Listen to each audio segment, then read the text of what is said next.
ನಮಸ್ಕಾರ ರೈತ ಬಾಂಧವರೇ. ಈಗ ನಾವು ಲೋಡಿಂಗ್ ಮಾಡ್ತಾ ಇದ್ದೀವಿ. ಈ ರೈತರು ಇಲ್ಲಿದ್ದಾರೆ, ನಮ್ಮ ಹತ್ರ ಅಡಿಕೆ ಸಸ್ಯಗಳನ್ನ ತಗೊಂಡಿದ್ದಾರೆ.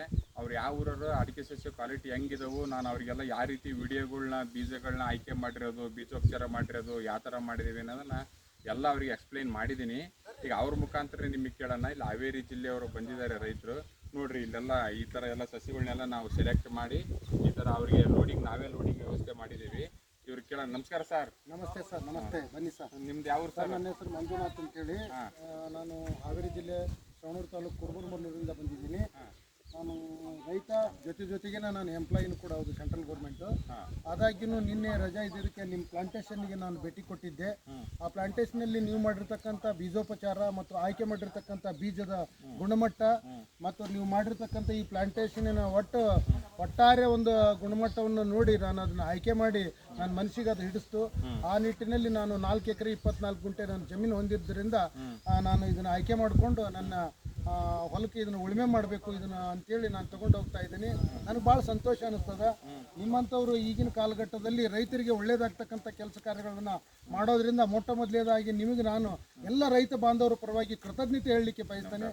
ಯಾಕಂತಂದ್ರೆ ಇವತ್ತು ಮಾರ್ಕೆಟ್ನಲ್ಲಿ ಕೊಟ್ಟಿ ಬೀಜೋಪಚಾರಗಳನ್ನ ತೆಗೆದುಕೊಂಡು ಹೋಗಿ ಬೀಜಗಳನ್ನ ಸಂಸ್ಕರಣೆ ಮಾಡಿ ಅವುಗಳನ್ನ ಸಸಿ ಮಾಡ್ತಕ್ಕಂಥ ಪದ್ಧತಿ ಈಗಿನ ಕಾಲಘಟ್ಟದಲ್ಲಿ ಭಾಳ ಐತಿ.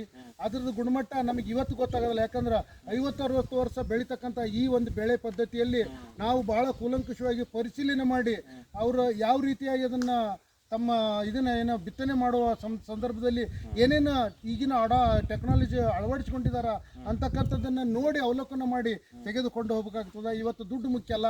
40 ವರ್ಷ 50 ವರ್ಷ ಬದುಕ್ತಕ್ಕಂಥ ಈ ಬದುಕನ್ನು ನಾವು ತೆಗೆದುಕೊಂಡು ನಮ್ಮ ಊರಿಗೆ ಬಿತ್ತನೆ ಮಾಡ್ಬೇಕಾದ್ರೆ ಭಾಳಷ್ಟು ನಾವು ಅವಲೋಕನ ಮಾಡಿ ಸತ್ಯಾಸತ್ಯತೆಯನ್ನು ತಿಳ್ಕೊಂಡು ಅದನ್ನು ಒಯ್ಯಬೇಕಾಗುತ್ತೆ. ಅದಕ್ಕಾಗಿ ಯಾವುದೇ ರೈತ ಬಾಂಧವರಲ್ಲಿ ನಾನು ಮೊದಲೇದಾಗಿ ವಿನಂತಿ ಮಾಡೋದು ಏನಂದ್ರೆ, ಸರ್ ಮಾಡಿರ್ತಕ್ಕಂಥ ನರ್ಸರಿಗೆ ತಾವು ಕೂಡ ಭೇಟಿ ಕೊಡಿ, ಅದನ್ನು ಪರಿಶೀಲನೆ ಮಾಡಿಕೊಳ್ಳಿ.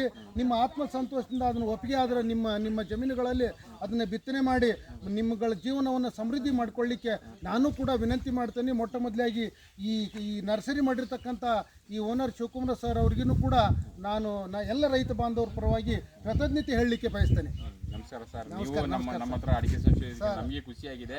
ನಾನು ನಿಮ್ಗೆಲ್ಲ ಮಾಹಿತಿ ಕೊಟ್ಟಿದ್ದೀರಾ ಸರ್. ಎಲ್ಲ ಬೀಜೋಪಚಾರ ಯಾವ ಊರಿಂದ ತಂದಿದ್ದೀರಾ, ಯಾವ ಮರದಿಂದ ತಂದಿದ್ದೀರಾ, ಮರನ್ನ ಯಾವ ರೀತಿ ಆಯ್ಕೆ ಮಾಡಿದ್ದೀರಾ, ಬೀಜೋಪಚಾರ ಹೇಗೆ ಮಾಡಿದ್ದೀರಾ, ಬೀಜಕ್ಕೆ ಯಾವ ಕೆಮಿಕಲ್ನ ಯೂಸ್ ಮಾಡಿದ್ದೀರಾ, ಆ ಬೀಜೋಪಚಾರ ಮಾಡುವಾಗ ಎಲ್ಲದನ್ನು ಕೂಡ ನೀವು ಅವಲೋಕನ ಮಾಡಿ ಅದರಲ್ಲಿ ಆಯ್ಕೆ ಮಾಡಿರ್ತಕ್ಕಂಥ ಒಳ್ಳೊಳ್ಳೆ ತಳಿಯ ಇದು ಹೆಸರಿರ್ತಕ್ಕಂಥ ತಳಿಯ ಬೀಜಗಳನ್ನ ಆಯ್ಕೆ ಮಾಡಿ ನೀವು ಇಲ್ಲಿ ನರ್ಸರಿ ಮಾಡಿದ್ದೀರಾ.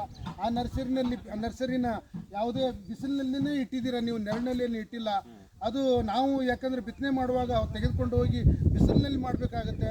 ಅದು ಇಮಿಡಿಯೇಟಾಗಿ ಹೊಂದ್ಕೋಬೇಕಂತಂದ್ರೆ ನೀವು ಮಾಡಿರ್ತಕ್ಕಂಥ ಈ ನರ್ಸರಿ ಈಗಿನ ಕಾಲಘಟ್ಟಕ್ಕೆ, ಈಗಿನ ಮಳೆಗಾಲಕ್ಕೆ ಮತ್ತು ಈಗಿರ್ತಕ್ಕಂಥ ಪರಿಸರಕ್ಕೆ ಅದು ಯೋಗ್ಯ ಅಂತೇಳಿ ನಾನು ತಿಳ್ಕೊಂಡು ನಾನು ಇದನ್ನು ಆಯ್ಕೆ ಮಾಡಿಕೊಂಡು ನಾನು ತೊಗೊಂಡು ನಮ್ಮ ಜಮೀನಿಗೆ ಅದನ್ನು ಒಯ್ತಾ ಇದ್ದೀನಿ. ಅದಕ್ಕಾಗಿ ಇವತ್ತು ದುಡ್ಡು ಮುಖ್ಯ ಅಲ್ಲ, ಆದರೆ ನಾವು ಇದರಿಂದ ಅನುಭವಿಸ್ತಕ್ಕಂಥ ಲಾಭ ಮುಖ್ಯ ಆಗುತ್ತೆ ಮುಂದಿನ ದಿನಗಳಲ್ಲಿ. ಅದಕ್ಕಾಗಿ ನಾನು ನಿಮಗೆ ನಾನು ಮೊದಲೇದಾಗಿ ನಾನು ಕೃತಜ್ಞತೆ ಹೇಳಿ ನನ್ನ ಊರಿಗೆ ಇದನ್ನು ಕೊಂಡೊಯ್ಯಲಿಕ್ಕೆ ನಾನು ಇಚ್ಛೆಪಡ್ತೇನೆ. ದಯವಿಟ್ಟು ನಮಗೆ ಆ ಅವಕಾಶ ಮಾಡಿಕೊಡಿ. ನಿಮಗೆ ವಿಡಿಯೋ ತೋರಿಸೋದು ನೋಡಿರಿ ರೈತ ಬಂದವರೇ, ಯಾವ ಥರ ಗಿಡಗಳನ್ನ ಸೆಲೆಕ್ಟ್ ಮಾಡಿ ನೋಡಿರಿ ಯಾವ ಥರ ಎಲ್ಲ ಸರ್ 3000 ಸಸಿಗಳನ್ನ ಒಯ್ತಾ ಇದ್ದಾರೆ ಈಗ ನಮ್ಮ ನರ್ಸರಿಯಿಂದ. 3000 ಸಸಿಗಳನ್ನ ನೋಡಿರಿ ಯಾವ ರೀತಿ ನಾವು ಸೆಲೆಕ್ಟ್ ಮಾಡಿ ಕೊಟ್ಟಿದ್ದೀವಿ ಅಂತಂದು ಅವರಿಗೆಲ್ಲ ಮಾಹಿತಿಗಳನ್ನ ಕೊಟ್ಟಿದ್ದೀನಿ. ನೋಡಿ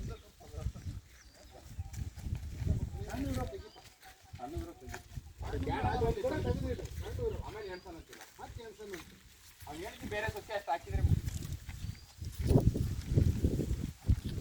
ಎಷ್ಟು ಹೋಗಿದಾವ? 1000 ಹೋಗಿದಾವಲ್ಲ.